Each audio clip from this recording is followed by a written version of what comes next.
At Chevron, we're accelerating progress to power our world today and help build the lower carbon energy system of the future. We aim to scale affordable, innovative technologies that are helping us integrate data, reduce costs, and enhance safety. It wasn't that long ago that we had to drive to every single location every day to check on its status, driving long distances, spending a lot of windshield time, and wasn't very efficient. The field specialist would have to look at manual data, record it, and report it up through a computer system when they got back to the office. Our collaboration with Percepto helps revolutionize how we monitor our facilities.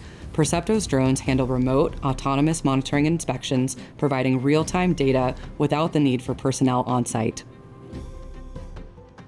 These Percepto drones conduct routine, scheduled missions.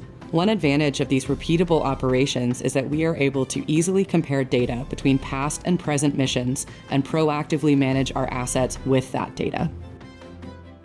We leverage Percepto's AIM software to automatically analyze the data coming in from these drones.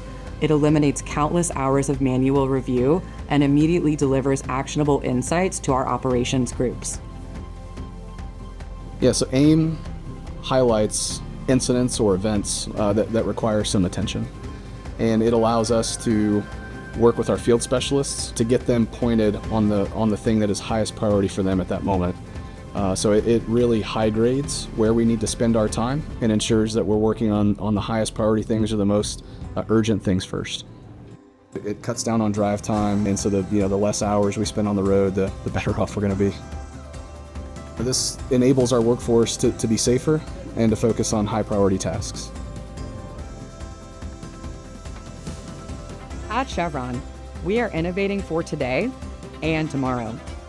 Our collaboration with Percepto is a key example of that effort, tapping the power of automation, artificial intelligence, and data-driven insights, helping us work smarter and safer to deliver the energy the world needs while working to develop lower carbon solutions for tomorrow.